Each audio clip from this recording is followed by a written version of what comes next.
Hi there and welcome to another edition of Let's Talk Criterion. We have a bumper summer edition for you for July, and it's safe to say that July is two things. The Barnes & Noble sale month in the US and a big 4K release month as well. We've no less than four 4K UHD titles being released.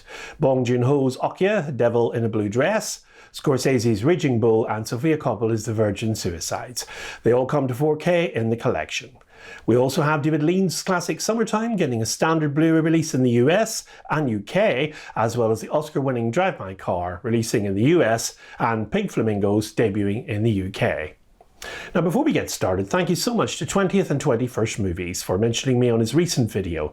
It's great to connect with a fellow Criterion fan. We like so many of the same releases as well. Hi there James, love your channel, and there's a link to James's channel in the description. So on we go, and we have Okja, directed by Bong Joon-ho. Now this film competed for the Palme d'Or in the main competition section in the 2017 Cannes Film Festival. It was released by Netflix on June 28th, 2017. It's an action-adventure film with a screenplay by Bong and Jon Ronson from a story by Bong. The film's about a young girl who raised a genetically modified super pig, the titular Okja, and after it's taken to the United States, the child goes on a mission to rescue it from mistreatment at the hands of the meat industry. An international co-production of South Korea and the United States, it stars an ensemble cast headed by South Korean child actress An Seo-hyun and South Korean actors Byun Hee-bong, Jun Yi-mong and Choi Woo-shik, and the Hollywood actors Tilda Swinton, Paul Dano, Stephen Yeun, Lily Collins, Shirley Henderson, Daniel Henschel, Devon Bostick, Giancarlo Esposito and Jake Gyllenhaal. Bong Joon-ho's two films in the collection, of course, that's Parasite and Memories of Murder. Now in October 2015 it was announced that director Bong Joon-ho's next project would feature a South Korean film lead and a cast of English-speaking supporting actors, with the filming set in New York City. On November the 10th, 2015 it was picked up by Netflix and Plan B Entertainment and had a budget of $50 million, with production due to start in late 2016 for a release the following year. Darius Khondji joined the film as cinematographer in February 2016. Bong sought out Welsh author Jon Ronson to help with the script, and he worked with a rough draft of the story, and he helped to develop the English-speaking characters. Principal photography began on April 22nd, 2016 in Seoul in South Korea, and it moved to Vancouver, Canada for more filming July 31st of that year. Bong visited a Colorado slaughterhouse to prepare for the film's slaughterhouse sequence, and that was an experience that converted Bong and the producer Do-ho Choi into temporary vegans.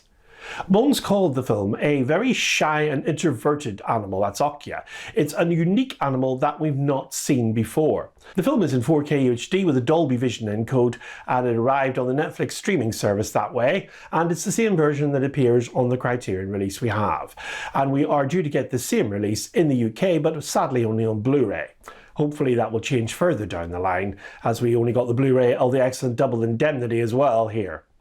The features on this 4K release are a new conversation between Bong and producer Do-ho Choi, new interviews with actors An Seo-hyun and Byun Hee-bong, new interviews with members of the crew about the film's cinematography, visual effects and costume and production design, short programme featuring a director's video diary featuring Bong, actors Paul Dano, Jake Gyllenhaal, Tilda Swinton and Stephen Yeun and others, a teaser, trailer and web promos, and a written essay by the critic Karen Han. And the cover art is by Michael Boland.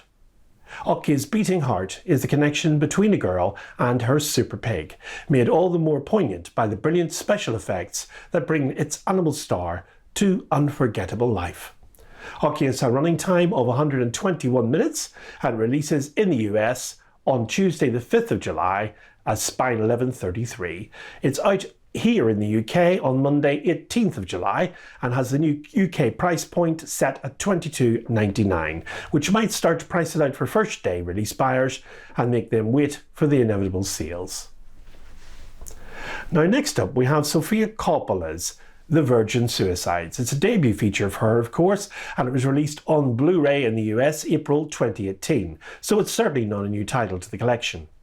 Now I must admit I was slightly surprised to see this reissuing in 4K UHD format, but nonetheless there will be some watching this that don't have it in their collection.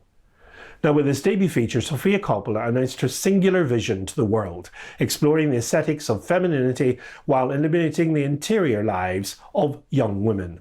An adaptation of Jeffrey Eugenides' popular first novel, The Virgin Suicides, conjures the ineffable melancholy of teenage longing and ennui in its story of the suicides of the 5 Lisbon sisters, stifled by the rules of their overprotective religious parents, as told through the collective memory of a group of men who were actually boys at the time, and still yearn to understand what happened.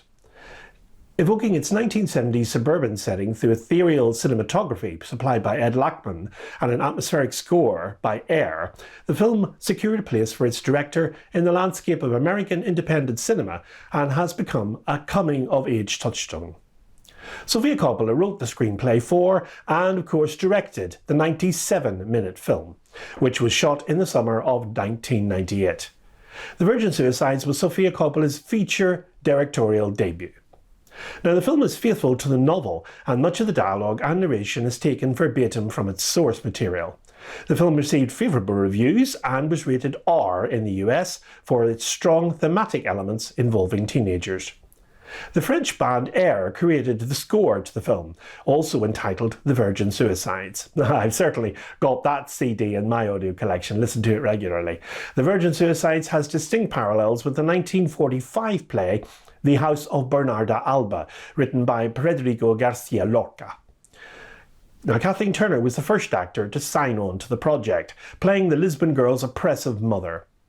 Turner had known Coppola after they co-starred together in Peggy Sue Got Married in 1986, and James Woods was cast opposite Turner as the passive father. Now, Woods was given the script by Coppola's father, Francis, and he was so impressed by the script and the character's dark humour that he agreed to play the role. Now, for the part of Lux, Coppola auditioned numerous actresses, but there was one that she had a gut choice for, and that was Kirsten Dunst, who was 16 years old at the time she was cast. Coppola was inspired by the photographer Takashi Honma's photos of suburban Japan when she was choosing the filming locations, and the film's occasional use of stills and collages was intended to evoke a fantasia of adolescence. Now, the cinematographer Edward Lachman shot the film, and Coppola's brother, Roman Coppola, was of course the second unit director on the film. Certainly the film is a strong debut by this young director. In time, of course, she went on to make Lost in Translation, considered by many as a modern contemporary triumph, and more recently the more commercial film On the Rocks, with Lost in Translation star Bill Murray again, and Parks and Recreation's actress Rashida Jones. Now, there are 2 discs on this release, a 4K UHD Dolby Vision encode on HDR, and the second disc, a Blu-ray, with the following special features. Now, these incidentally are all the same as on the previous Blu-ray release. Interviews with Coppola, Lachman, actors Kirsten Dunst and Josh Hartnett, novelist Jeffrey Eugenides, and writer and actor Tavi Jevinson. Making of the Virgin Suicides, that's a 1998 documentary directed by Eleanor Coppola, and it features Sofia Coppola, Eleanor and Francis Ford Coppola, actors Dunst, Hartnett, Scott Glenn, Kathleen Turner and James Woods, Eugenides and more. Lick the Star, a 1998 short film made by Sofia Coppola. The music video for Air's soundtrack song from the film Playground Love, directed by Coppola and her brother Roman Coppola. There are trailers, and of course a written essay by the novelist Megan Abbott. Now, the film was met with largely positive critical reception, with both the performances and Coppola's direction receiving worthy note, and it was also praised for its lyrical representation of adolescent angst, visual style and soundtrack, and it's now recognised as a cult classic. The film, as I said, has a running time of 97 minutes. It releases in the US collection on 4K UHD combo pack on Tuesday the 5th of July, and it has an existing spine of 920. Martin Scorsese is well known as being a major collaborator with the Criterion Collection. Now, he financially supports the restoration of classic movies in the collection, and that includes The Red Shoes, of course, and many others, as well as being a staunch supporter of the World Cinema Project, with many box releases already in the collection so far. Now, he has also provided many commentaries as well on releases in the collection, including, of course, on his own movies. A smaller sample of his own directorial work graces the collection on Blu-ray, including Scorsese shorts, The Last Temptation of Christ, The Age of Innocence, and more recently, The Irishman, which he made for Netflix. Not to mention the Rolling Thunder review, a Bob Dylan story, and The Last Waltz, which came to the collection earlier this year. Now, one of his classic films arrives on 4K UHD Blu-ray, and indeed it's one of De Niro's finest ever performances as Jake LaMotta, Raging Bull. Now, many collectors have been waiting for this title to arrive, and it has done so in style. Filmed totally in black and white, it contains the most visceral boxing fight sequences ever put to celluloid, and indeed, its visual style has been copied by other cinema makers in the years following its release.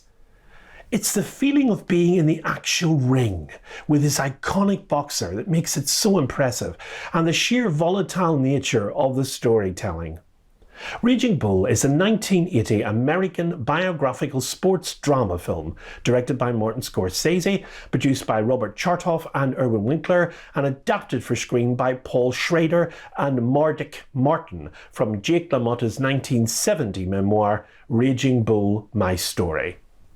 The film itself, distributed by United Artists Pictures, stars Robert De Niro as Jake LaMotta, an Italian-American middleweight boxer whose self-destructive and obsessive rage, jealousy, and animalistic appetite destroyed his relationship with his wife and his family. Now, also featured in the film are Joe Pesci as Joey, LaMotta's well-intentioned brother and manager who tries to help Jake battle his inner demons, and Kathy Moriarty as his wife Vicky. Nicholas Colasanto, Teresa Saldana, and Frank Vincent all play supporting roles in the film. Now, Scorsese was initially reluctant to develop this project, though he eventually came to relate to LaMotta's story. Schrader rewrote Martin's first screenplay, and Scorsese and De Niro together made uncredited contributions thereafter. Now, Joe Pesci was an unknown actor prior to this film, and it, of course, was Moriarty, who was suggested for her role by Pesci.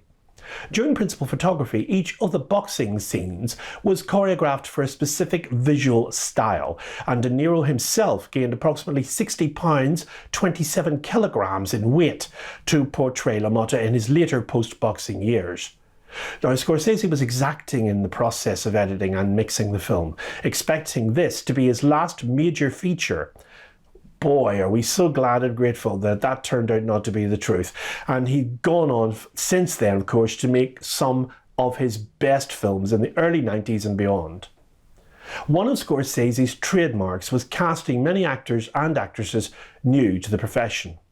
De Niro, who was already committed, of course, to play Jake LaMotta, began to help Scorsese track down unfamiliar names to play his on-screen brother Joey and wife Vicky.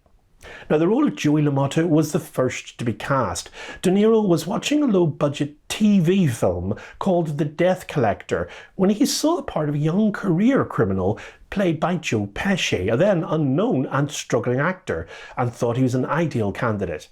The role of Vicky, respelled of course as Vicky with an E in the final film, and Jake's second wife, had interest across the board, but it was Pesci who suggested the actress Kathy Moriarty from a picture he once saw at a New Jersey disco. Joe Pesci also persuaded his former showbiz pal and co-star in The Death Collector, Frank Vincent, to try out for the role of Salvi Batz. Following a successful audition and screen test, Vincent received the call to say he had received the part. Now, while in the midst of practicing a Bronx accent and preparing for his role, De Niro met both LaMotta and his ex-wife Vicky on separate occasions. Jake LaMotta, on the other hand, also served as his trainer, accompanied by Al Silvani as the coach at the Gramercy Club in New York, getting De Niro into shape. The fact that De Niro has a talent for boxing anyway is what ultimately sold him to the viewers in the role of Jake LaMotta. Although De Niro won an Oscar for his performance as Jake LaMotta, Scorsese himself was snubbed by the Academy for Best Picture and Best Director that year, which proved disappointing for him as he was proud of this film. His longtime editor Thelma Schoonmaker was given the award for Best Editing though. Raging Bull comes to the Criterion Collection as a 4K UHD combo with Blu-ray of course, and an impressive set of features. There's new video essays by the film critics Jeffrey O'Brien and Sheila O'Malley on Scorsese's mastery of formal technique and the film's triumvirate of characters. 3 audio commentaries featuring Scorsese and editor Thelma Schoonmaker, director of photography Michael Chapman, producers Robert Chartoff and Erwin Winkler, casting director Sis Corman, music consultant Robbie Robertson, actors Teresa Saldana and John Turturro, and sound effects supervising editor Frank Warner, and the boxer Jake LaMotta, and screenwriters Martic Martin and Paul Schrader. Fight Night, a making-of programme featuring Scorsese and key members of the cast and the crew. 3 short programmes highlighting the long-time collaboration between Scorsese and actor Robert De Niro. There's television interview from 1981 with actor Kathy Moriarty and the real Vicky LaMotta. Interview with Jake LaMotta, also from 1990. There's also a programme from 2004 featuring veteran boxers reminiscing about Jake LaMotta. There's a trailer, and of course there are 2 written essays, one by the poet Robin Robertson and the film critic Glenn Kenny. And the cover is designed by Eric Skillman. Raging Bull has a running time of 129 minutes and it releases in the US only on 2-disc 4K UHD combo pack on Tuesday the 12th of July as Spine 1134. Summertime is a 1955 Technicolor romance film from the classic British film director David Lean. Now he's famous of course in the collection for his black and white Noel card pen classics, In Which We Serve, Brief Encounter, Blithe Spirit and This Happy Breed, as well as his classic adaptations of Great Expectations, Hobson's Choice and Oliver Twist, not to mention his later blockbuster epics he made, Bridge on the River Kwai, Lawrence of Arabia and Dr. Zhivago. Now with Summertime, David Lean left behind the British soundstage to capture in radiant Technicolor the sun-splashed glory of Venice at the height of summer. In a tour de force of fearless vulnerability, Katharine Hepburn portrays the conflicting emotions that stir the heart of a lonely middle-aged American tourist who's forced to confront her insecurities when she's drawn into a seemingly impossible affair with a charming Italian shopkeeper, played in the film by Rosario Brazzi. Amid the ancient city's canals and piazzas, Lean's personal favourite of course among his own films. Summertime is an exquisitely tender evocation of the magic and melancholy of a fleeting, not quite fairy tale romance. Jane Hudson, played by Katharine Hepburn, is an unmarried, middle-aged, self-described fancy secretary from Akron in Ohio, and she goes on a summer vacation enjoying her lifelong dream of a trip to Venice after having saved money for it over several years. On the Vaporetto, on the way to her hotel, she meets 2 fellow Americans, Lloyd and Edith Michelini, played by MacDonald Park and Jane Rose.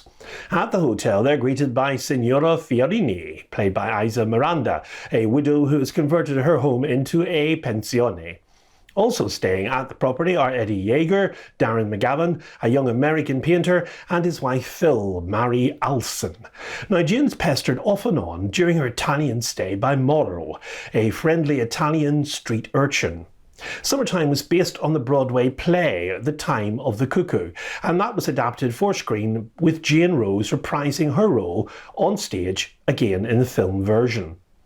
Numerous names were mentioned in conjunction with the project before filming actually began. At one point, the producer Lopert considered casting director-actor Vittorio De Sica as Renato.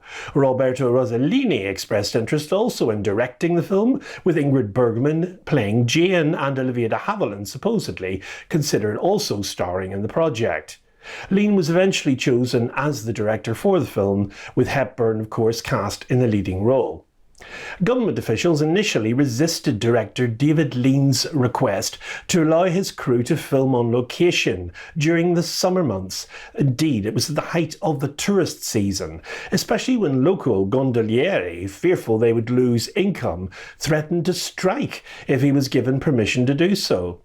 The problem was of course resolved when the United Artists made a generous donation to the fund established to finance the restoration of St. Mark's Basilica. Lean also was required to promise the Cardinal that no short dresses or bare arms would be seen in or near the city's holy sites. The film has also entered popular culture. In the anime, based on the Naoki Urasawa's manga monster, Anna Lieberth's employer, Mr. Rosso, states the film as one of his favourite movies and always cries when it's on. In addition, he talks about the beauty of Venice and its soundtrack as major influences in his life. In the BBC television series Call the Midwife, episode 1 of series 2, the midwives Jenny, Chummy, Cynthia and Trixie attended the cinema where, guess what? They watched Summertime for Jenny's birthday. Now the disc has the following extras. A new interview with film historian Melanie Williams. Interview from 1963 with director David Lean. Audio excerpts from a 1988 interview with cinematographer Jack Hildyard. There's a trailer and a written essay by the film critic Stephanie Zacharek. Summertime has a running time of 100 minutes and it isn't new to the collection. It's already previously been issued on DVD as Spine 22. It releases in the US on Tuesday the 12th of July and we get it here in the UK on Monday the 25th of July. Now we turn our attention to a film that's nearly 3 hours in length, and it's Drive My Car by Japanese director Ryosuke Hamaguchi. Now it's certainly been an exciting year for this director, with his feature taking the best film at the New York Film Critics Circle Awards, and that of course was held in Manhattan on March 16th of this year. That was exactly almost a week before Drive My Car took home the Oscar for Best International Feature Film, catapulting it to worldwide acclaim. Now, if you remember, Bong Joon-ho took Best Director and Best Film at the Oscars in 2020, and it's clearly a great time for Asian cinema makers who are dominating the world scene at the moment. By his own admission, Hamaguchi floundered in Japan's commercial film industry for a few years before he caught wind of a program at the Tokyo University of the Arts. Kiyoshi Kurosawa taught a class there, telling his students that he admired Andrei Tarkovsky's adaptation of Stanislaw Lem's Solaris, Steven Soderbergh's not so much, and that he wondered what they might do with it. He staged a screenwriting competition to that effect, and Hamaguchi won the competition. Kurosawa was later very impressed, and years, of course, after that, he asked Hamaguchi to work with him and Tadashi Nohare on the screenplay for his historical thriller he made, The Wife of a Spy, in 2020.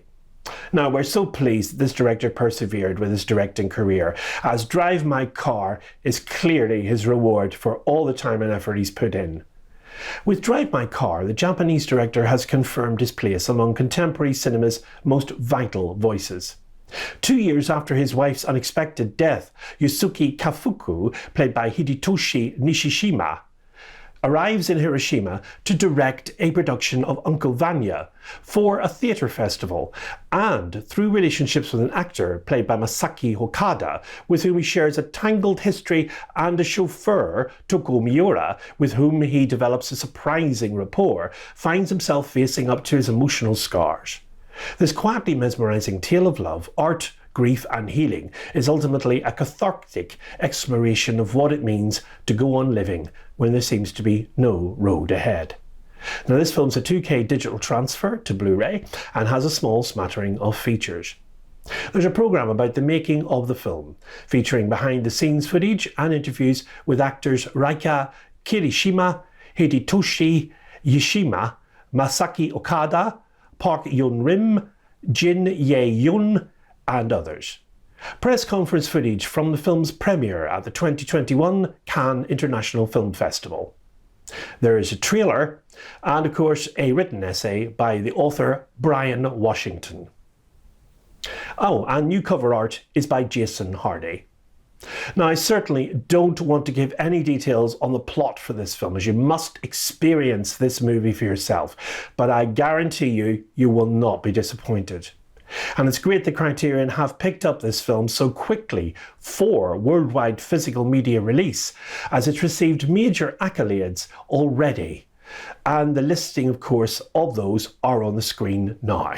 Drive My Car is certainly one to add to your collection. It has a running time of 179 minutes and it releases a Spine 1136 on Tuesday 19th of July in the US only. And don't panic UK viewers, because there is a release already available on Mubi of this movie. And not to forget a nod to the UK Criterion release of Pink Flamingos, hitting our retailers on Monday 25th of July. And if you want the lowdown on that release, just click on the link above to the last Let's Talk Criterion, where I did substantial coverage on the film celebrating its 50th anniversary. Finally, we have Devil in a Blue Dress. Now, this was released by the UK label Indicator in 2020 in a Blu-ray release with special features, but Criterion have chosen to produce a 4K UHD release. Now, we've recently seen Denzel Washington in Myra Nair's Mississippi Masala, made in 1991. Devil in the Blue Dress was made 4 years later by the writer-director Carl Franklin. Now, he very much utilised Washington's magnetic sexual chemistry to put him in the lead as World War II veteran Ezekiel Easy Rollins, in need of a job, who becomes drawn into the search for a mysterious woman. In 1948 Los Angeles, Easy Rollins is laid off from his job at Champion Aircraft and needs money to pay for his mortgage. Easy's friend Joppy introduces him to DeWitt Albright, a white man looking for a missing white woman, Daphne Monet. Explaining that Monet's disappearance led her wealthy fiancé Todd Carter to drop out of the Los Angeles Merrill race, Albright pays Easy to find Daphne, who is known to frequent the juke joints along Central Avenue. Neo-noir was a popular choice for 90s directors, and Carl Franklin wrote and directed this neo-noir feature because he liked the novel by Walter Mosley, who in turn served as associate producer. Franklin thought the work was more a detective story, and he said that Mosley was able to transform an everyday guy into a detective. In the editing process, Franklin had to cut a steamy love scene between Beals and Washington because he believed the scene was not needed to convey the story. Casting for the film was good around Washington, with Tom Sizemore cast as DeWitt Albright, Jennifer Beals as Daphne Monet, Don Cheadle as Mouse, Maury Chaikin as Matthew Terrell, and Joseph Lattimore as Frank Green. The film was shot mostly in LA, and the pier shot, of course, where Easy Rollins gets into trouble with local youths, was filmed at the Malibu, California pier. Other locales in LA were used, including the Griffith Park Observatory and the famed Ambassador Hotel on Wilshire Boulevard. Critics reacted favourably to the film. James Berardinelli discussed Devil in a Blue Dress from a sociological viewpoint, especially indicating that he concluded that the most interesting element of the film was not the whodunit, but the whydunit. And many critics applauded Don Cheadle's performance in the film, for which he won multiple awards. Jerry Renshaw said of him, "Cheadle steals every scene where he appears as Mouse." But he was disappointed by Beals' performance in the film. Jennifer Beals, of course, had starred in 1983's Flashdance, but if you remember, her performance in that film was subdued as well. Now, the music score for the movie was composed by popular composer Elmer Bernstein, and it was interspersed with jazz artists like Thelonious Monk, Jimmy Witherspoon and Duke Ellington. It certainly didn't do Washington's career any harm at the time. The production design was richly captured on film by the cinematographer Tak Fujimoto. And Criterion bring it to 4K UHD Blu-ray combo 2-disc pack with Dolby Vision HDR.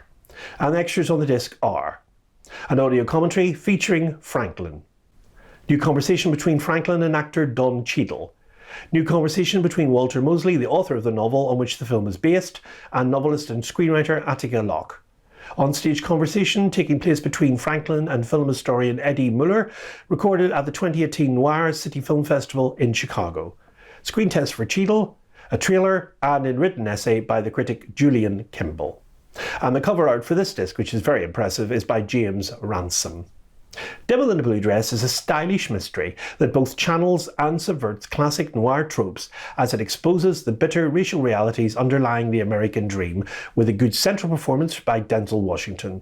The film has a running time of 101 minutes and is available on 4K UHD Blu-ray combo in the US only from Tuesday the 19th of July, a Spine 1135. And at last, title brings us to the end of this edition of Let's Talk Criterion, and just as I record this, I have heard the sad news that Jean-Louis Trintignant, the French actor so closely associated with the European new wave of the 1960s and 70s, has died aged 91.